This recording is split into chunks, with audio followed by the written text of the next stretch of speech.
Hello there, good people. Happy New Year. It's another new year and we appreciate being here. GBS TV is welcoming you back and showing you that this is our whole new year and we are here to celebrate you. We are here to show you more about art. We are here to bring better, better than we had last year. It's always going to be a good time. Thank you so much for coming back, and this is the Art Club show, and I am your host Val Wanyoike on Instagram as Val_Wanyoike, and I hope you guys will enjoy the show for today. As always, I have an amazing guest lined up for you. He's all about art and he's very, very specific. The first time I saw a piece of his art, I just got caught up by the detail he has in his art. So we know now that is a he, and I can't wait to introduce you guys to him. So before any ado, I would want to introduce our guest for today, Taru. Hi. Hello Val. Thank you so much for being here today, Taru, and thank you for availing yourself here. It's such a pleasure to finally meet you. Thank you for having me. It's such a pleasure to finally meet you, and the major thing that really pulled me into your art is the detail that's there, especially when you're trying to show events, or you have so much detail in your art, and that's just something that pulls somebody in. My name is actually Onyango Ochieng. Taru is my art name. So, it was a name that was coined in the studio because of Tarumbeta, which, people say I talk a lot, and I'm loud, so that's how it became short form from Tarumbeta. Now became Taru. So I'm about the detail. The devil in the detail is me. So I'm very into detailed art. Putting every single detail, because I believe every detail tells a story. Yeah, Tarumbeta. Taru sounds way better, by the way, more than Tarumbeta. Yes. So you took it and you accepted it as your own. Yes, that's really good. Tarumbeta, Tarumbeta. Hey, Tarumbeta. I wanted to call you Tarumbeta.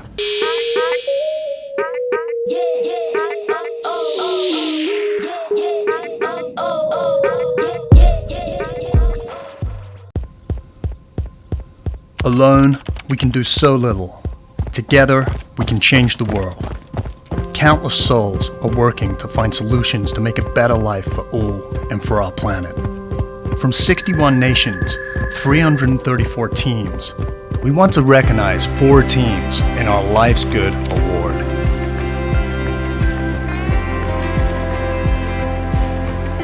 For our planet and our people, Life's Good Award. LG.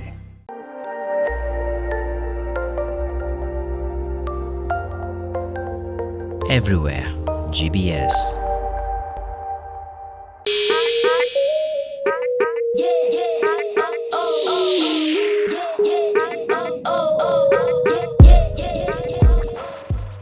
Welcome back, beautiful people. Thank you so much for being here. We really appreciate you, and you know that you're watching the best art club in East Africa, and I am your host for today, Val Wanyoike, and it's always a pleasure to have you guys here to talk to you and everything. As we left out, we had our guest here in studio, and his name is Taru. He's an amazing artist. We were just getting in on his art and what he thinks about art and how he tries to, grow as an artist. So Taru, again, I just want to know this. You mentioned that your name Taru is from what exactly? You mentioned that you liked talking a lot, so if you could explain to us. I don't like talking a lot. Yes. It's people who say I like talking a lot. Yeah. Yes. So it's other people who feel. Okay, you see, the thing is that maybe I talk a lot, but for me I just find it like talking. But people say I talk a lot. Yeah. And my voice is loud. Some friends of mine tell me I can't whisper. I don't know whether that's true, but yeah. LOL. So, so Taru Mbeta, the word Taru Mbeta in Kiswahili, then now short form came into Taru because I always wanted an artist name. Yeah. And you know how when people use a name to mock you and then you make it your own, now it just becomes part of you. Yeah, they stop laughing at you so much because of it. No. Yeah, I get that. That's really good. Yes. Taru, when did you begin feeling like art was what you wanted to do? Did you start off when you were really young, or did you establish it maybe later on in your life? Like, when did you know you were really loved drawing or painting? Wow, that's a good question. It's a bit tricky because I would say I knew that I wanted to do art when I was really young, but my focus changed. Yeah. Obviously because of the parents, the whole aspect of, you got to do your studies and things like that. But I've always drawn, that's for sure. I wanted to be so many things, if I'm being honest. And if I tell you what I wanted to be, you just look at me and be like, okay. I wanted to be a truck driver before. Okay. I wanted to be a policeman. I wanted to be a soldier. I mean, like, you used to watch these movies and you see soldiers, it looked just so cool, And in your head, you're thinking, there's no risk there, but yeah. So I would say deciding to be a painter itself, I would probably say in 2020. Whoa. Yes, that's when I actually sat down and I was like, I actually want to do this as a career. Now, that's when I now started doing like my work, like sitting down and learning about paints and different stuff like that, mediums, how to, manipulate photos and all that. So 2020 was the opening year for me on painting, but like complete decision to now like do it as a full-time career was in 2021. And what happened to the police inspirations and the officers? I guess they just died out. I, honestly speaking, I don't know, but I won't lie. The truck driver thing, I still wanna own a truck and be like the driver of it. That one never died. Like a truck driver. Yes, like I want to have my own truck, not like delivering goods or anything. Yeah. But like just have my own truck and just be like driving. I'm like, yes, this is my truck. That's a dream. And I'm the driver of this truck. That's a dream, by the way. Are you social or I usually feel sometimes for like artists, if they're not very talkative, but you said you don't have a problem, by the way, storytelling, they like put it more into their art and you can feel like their art talks a lot. So how does it go for you? Well, I tend to believe I'm social. Yeah. Because when I walk into a room, if I don't know anyone, I would not just sit on the corner as much as my face probably tells people I'll just be like on the corner on my own. Yeah. But yes, if I can't sit in a room with people and not talk to someone. I just can't. Unless in a matatu, because, different scenario. Yeah. I've talked to someone in a matatu before. What happened? What happened? Okay. Wow. Okay, this is just definitely putting myself out there. But I used to do it a lot. So now let's talk about me as a human being now, okay? So as a young tack, when I was younger, there's this aspect of guys wanting to know how to talk to girls. Yeah. So you don't know how to talk to girls initially. Like, girls used to be something so scary, So for me, I was like, you know what, I'm gonna start by talking to girls in matatus. Like, just break the ice, like start somewhere, And some conversations went really good. Some ladies were offended. Some didn't like it. Some actually didn't say anything to me, and I was like, okay. Yeah, but it actually helped me for sure because it gave me confidence. Yeah. It definitely gave me confidence. I was like, if I want to talk to someone, I'll just talk. The worst they can do is keep quiet or just shun me away. True. Yeah. Oh my God. The way you say they can just shun me away. Yeah, I mean, you have no control. You can't force people to talk to you. You can't force them, by the way, so that they keep quiet or they shun you. Yeah, they're just like, I'm not doing this. No. It's good to have that spirit, by the way. It's like you're always a wanderer. You can wander. If it doesn't come back, it's okay. If it comes back, it's okay. Cool. Yeah, it's good to have that type of spirit. It's like a very positive type of like spirit, and nobody can take it away from you. You get? Yes. Yeah. Where do you get your inspiration from? Like, do you have these people who have like things they do on a regular basis? They either go to the forest and like scream, or they will go to a hike, or they will travel, or they will go on a night bender. What do you do to bring back your inspiration?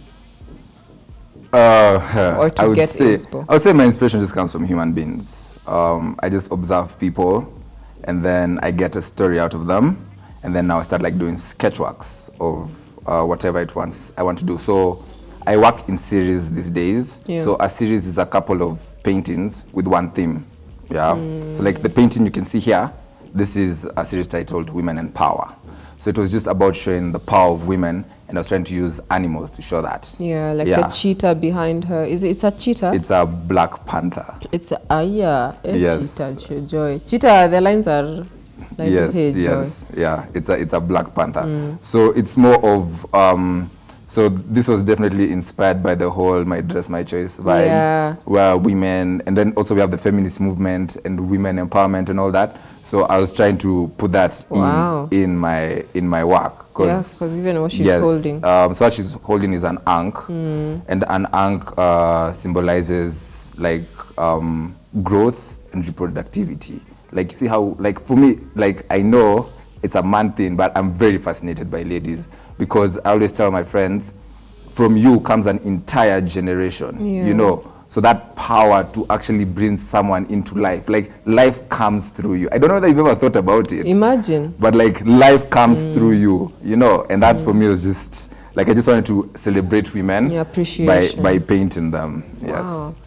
I really, really love that. And when you say like, literally a whole generation comes, this at times grandparents who just sit in their living rooms and they are with their families, and you see it's like so many people, and all of them came from that one, you know. So it really, by the way, makes you think about life and all of that.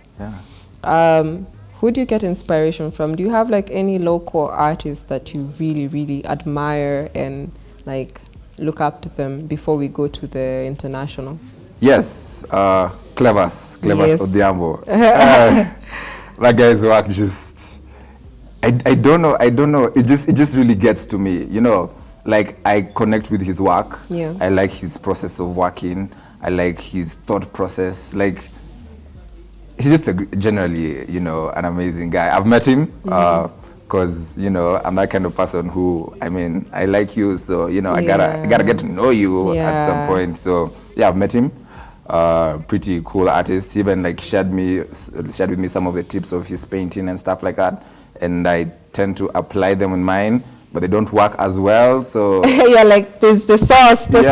So like, I think in art, everyone has their own way of doing things. So what I would tell people is, know how something is done, right? Like, know the process. The process is very important. Then figure out your own way of doing it yourself. Because if you start copying other people, you might not understand. Like, you never know what they do. Because, you know, if you tell me you can put a brush and then do this, and I'll do it, and I'm like, it's not giving me the same effect. Yeah, so know the process, then learn your way around the process. Because the way I paint now, I don't paint like him as much as this painting. The time I posted it, someone actually thought it was his work, and I was like, no, it is not his work. I don't think I paint like him. His process of painting is way different than mine, but it's definitely inspired. I'm definitely inspired by his work, because he has a YouTube channel, and I'm ever just watching his work, because he like even shows like processes from the beginning when he starts all the way till the end. It's a time lapse, but you know, you can still follow. But if you see my process is way different, but you can tell there's a bit of similarity at the end of the day. That's really, really interesting. And I was just trying to think about is it Da Vinci, or there was like a very, very famous artist, and he introduced a way of artists painting without the strokes of the brushes being seen. So you literally look at a painting and it's like you're looking at a picture of someone, but he invented a way in which the brush strokes don't leave any, you know, the linings of the brush. That's what I'm actually trying to get at. There's a guy who like invented that, and it like became a whole thing. There's like a way, I think you can find some of it on YouTube if you watch a bit more, but I can't remember his name. Probably if I will like send it to you. But yeah, that one was one of the most interesting things I discovered actually at the end of last year about like painting and all of that. Was that still, even when it was at its beginning, this guy still like managed to like find out ways in which he can make his painting and his art better. It's really, really a good thing.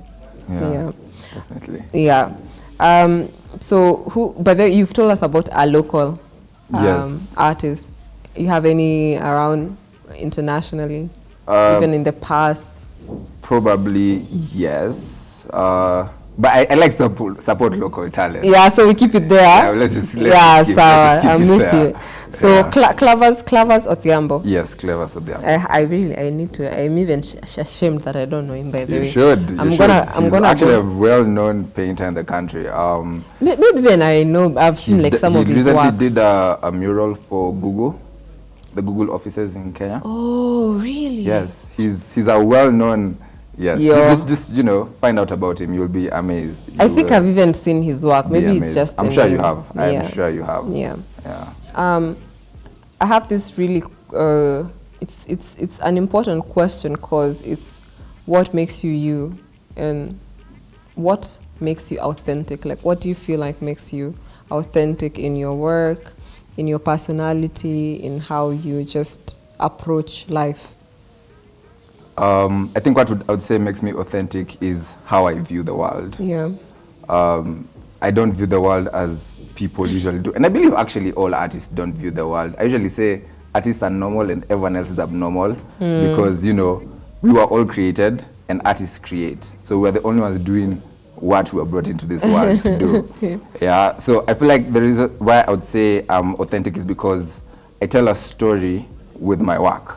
And it's usually those ones of, if you look at my work, you just be like, oh, this is a painting of someone's face and this. But when I tell you the story, you'd actually see the story. Like, it now actually makes sense to you. So I feel like that's something that really works. Yeah. And like people are able to connect with my work after the story. Before the story, it's just like, ooh, nice work. But after the story, you'd even see people look at my work and just be like, wow. So I think that's a difference I would say makes me authentic. And then I talk about my work. Like, I don't paint just for the sake of painting. Yeah. Like, I won't just sit down and I'm like, oh, fine, I'm gonna paint a bottle or I'm gonna paint a house or a scenery. There's always a story behind everything. And I think that's what makes me different from other artists. Yeah. Because other artists, some of them would just be like, oh, I was just inspired by color. I just got a feeling of anger, but like if you look at the piece, you can't really understand anger. Yeah, what's going on? So that's why I don't even understand abstract artists, because from my research, to become an abstract artist, you need to have perfected realism, which I'm trying to do. Yeah, but most of these abstract artists do not. They can't paint real stuff. They can't. You just see someone pouring paints on a canvas and then that's it. So yeah, I think that's the authenticity on me. Yeah. I've never looked at it from that angle, actually. Yeah, because let me give you an example. Pablo Picasso. Yes. If you see his works, right? So he ended up forming a movement called Cubism. So if you see his earlier works, he was a realist. Like, he would paint people like fantastic, Like, he would be commissioned by like emperors and stuff to do his paintings. But as time went by, he started abstracting reality. Because abstract should be abstraction of reality. That's why it's abstract. What are you abstracting? Yeah. Yeah. So like now you can, if you look at his works, the progression, you see now he's actually abstracted his pieces, and then like now you can actually see this is an abstract piece. Yeah. Yes. Hey.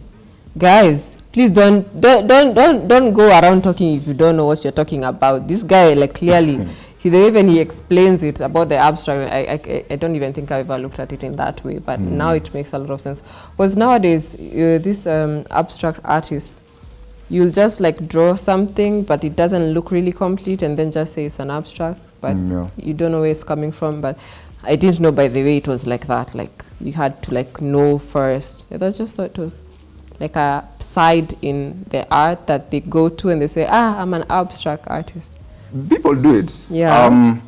I mean, the people who just started throwing paints on canvas, like even online, and they identify as abstract artists, but they don't really know for me, I feel like before you subscribe to something, you need to know its origin. Don't just say I'm an abstract painter and you don't know where abstract came from. Don't say you're a realist painter and you don't know how realism came from. Because there are very many movements that happened before actually people got to realism, which obviously I won't get into because it's like an entire lecture. Yeah. You would talk about it and just have fun with it, have a field day. Yes. Could you tell us, like, what were you trying to show when you drew the man fixing the car tire? Also, the title of that piece is No Prejudice. No Prejudice. Yes. Okay. So it's basically about unity. Yeah. Us working together. So that's why I brought in the aspect of fixing a tire, because it's work. So you can see there's a man who's fixing the tire, and there's one who's under a truck, and they're different skin color per se. Yeah.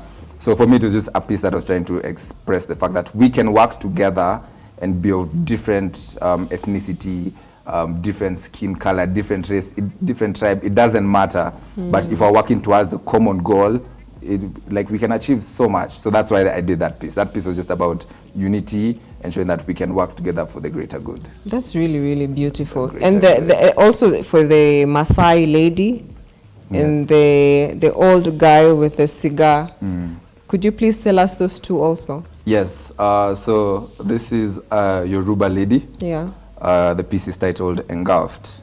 So I believe all of us, and there's a point in your life where you feel like there's so much that's, going on with your life, and like it feels like it's cloudy in your memory, hence the smoke that is covering half her face. Yeah. So like you can't see clearly. And like if you can see one of her shoulders, one of her shoulders is, because like something is, and it's like it's weighing bare, her down. it's bare. So this painting is basically just about holding your ground, that this too will pass. I mean, it's smoke. It won't stay there forever. At some point, smoke does dissolve, right? As much as if you look at it, it looks intense. Like intense. Like it's covered her entire face. You can't even see her eyes or anything. Yeah. But at some point, it will dissolve. So it's just about holding it down, holding it together, so that, at some point, everything will just work out. Yeah. That's beautiful. And the old guy? The old guy it's titled In the Dark. So it's basically just about those things that you do in the darkness that you think no one is seeing you. Yeah. But at some point it will come to life. I'm sure there are things you've done and you're like, oh, no one can see me. And then one day you're busted, you're just like, oh, okay. So yeah, it was just basically that. So they are both part of a series titled, my last year series that I'm still working on this year. Yeah, it's titled Different Phases. So it's basically the different phases that people go through in life. Not all of them, but just the ones that, I feel like are very relatable and something even I can relate with. Yes. They are very, very, very detailed. That's the one thing I really, really, really like about them. The devil is in the detail. Yeah. It's and then, the detail just like pulls you into a painting. Like if it has so much detail in it, it just pulls you in. Like you keep seeing new things. Like I didn't see that, now I see it. Another one I saw. Yes. It's just really, really amazing how art can transform even your own outlook on life and all of that. Do you have a schedule? Like, do you, let's say the way people have like a 9 to 5 or a 8 to 5, do you have a schedule where you like, no, I'm getting up to do this? Yes. Today I want to start on this particular art piece. Yes. So before I start a piece, there's a whole sketching. You know, you have to sketch out ideas and things like that. But yes, just like people who go to work at like 8 to 5, I work from 6 to 8 p.m. So 6 a.m. to 8 p.m. I am working. That means I don't take breaks. I do. I'm not like a robot continuously working. Very important. But I do have a schedule and I follow it every single day except the weekends. I mean, no one goes to work. Okay, people do, but that's my time just to relax and catch up with friends and all that. Okay. Yeah. How long can a piece, maybe like this size, take you to complete? So depending on the size, yes. And also the material, So I would say tentatively between 2 weeks to 4 weeks, you can complete a piece. Because like these ones took me about 3 to 4 weeks, but that's now including drying time. So my medium of painting is oil paint. I use oil paint, and it takes time to dry compared to acrylic. So there's acrylic and there's oil, there's watercolor, and the list goes on, spray paints and all that. Watercolor is the one we used to do when we were younger? Yes. Okay. Yes. Yeah, I think that's where I left mine at. You should actually check that people who have advanced in watercolor. It's almost like this good. Are you kidding me? Yes, people do watercolor the point it looks like a real person. And the difference for watercolor is the intensity. Yes. The intensity is not as much as this one. The intensity is not as much. It's not as much, but you can still get figures. Like you can still see, like some points you actually think it's a picture.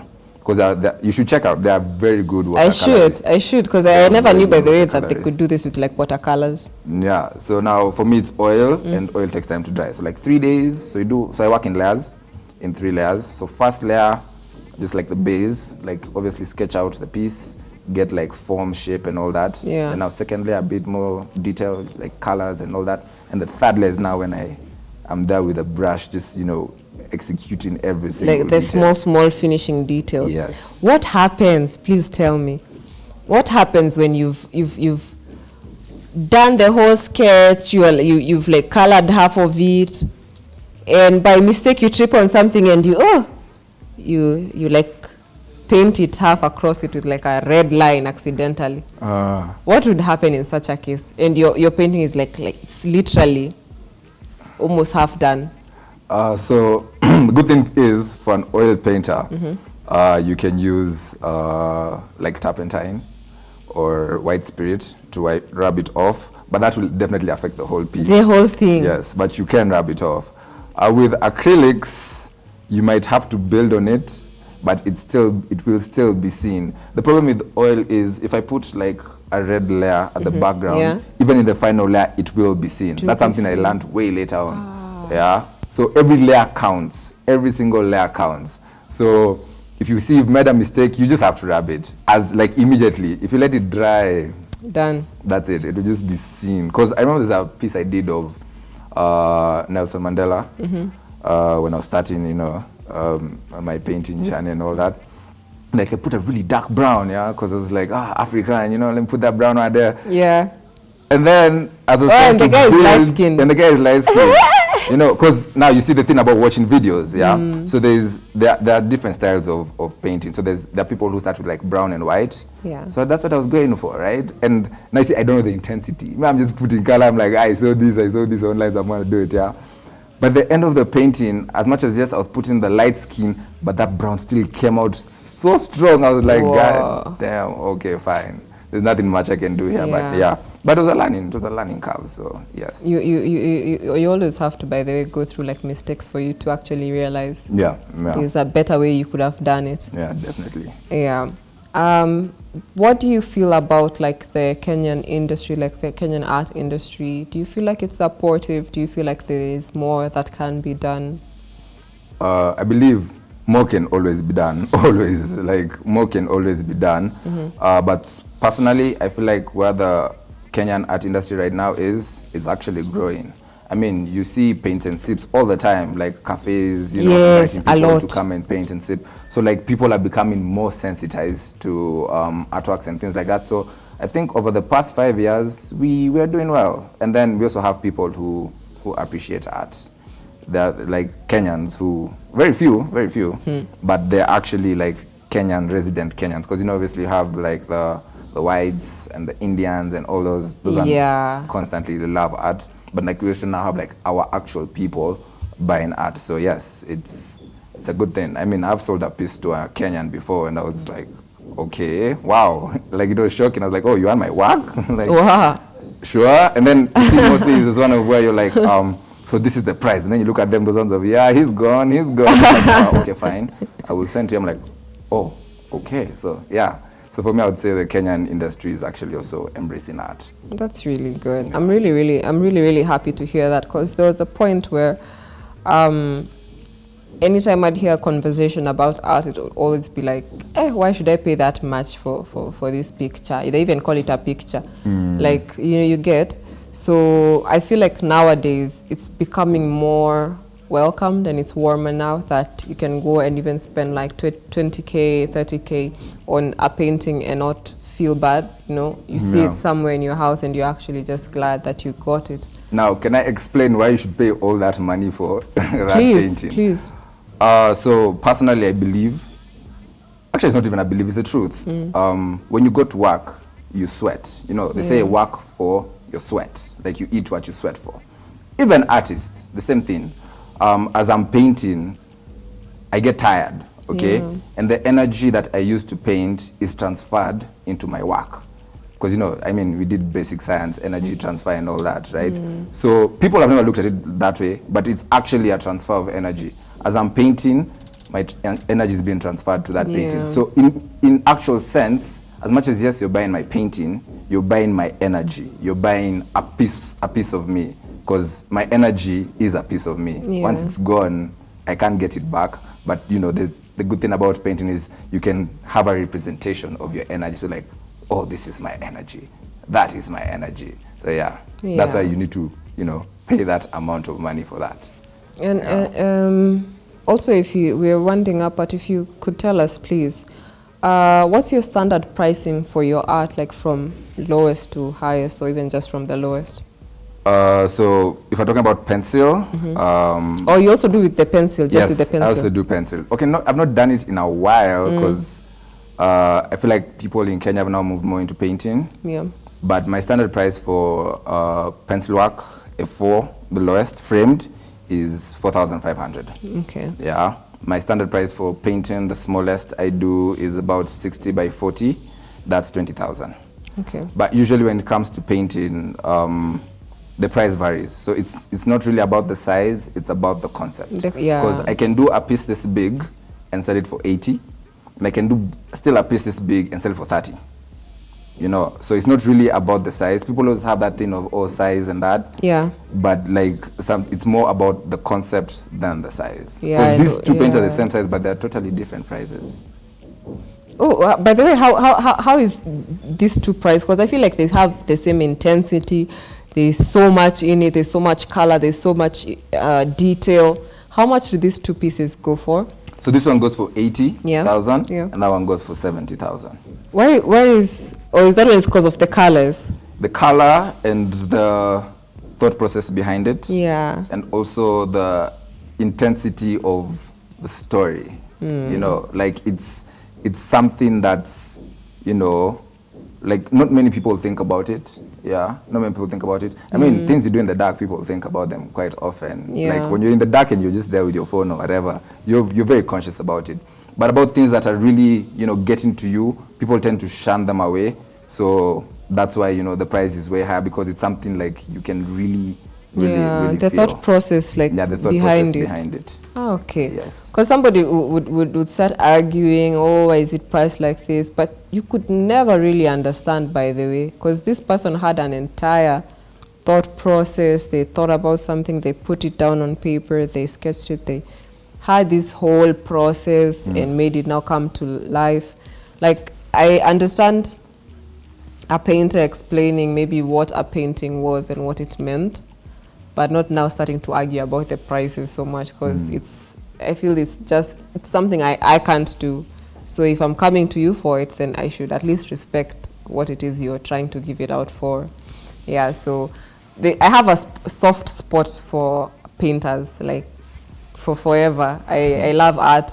Whenever I see like a really nice painting that I want and I can save for it or I can come buy it, I actually do. So That's nice. yeah, so that's a really good thing. And it's, as you said, the energy, I feel it is there. Like, there's a painting in my room that if I go to it and just look at it, I feel so differently than other pictures that I have where it's just a picture put on a frame, you know? Yes.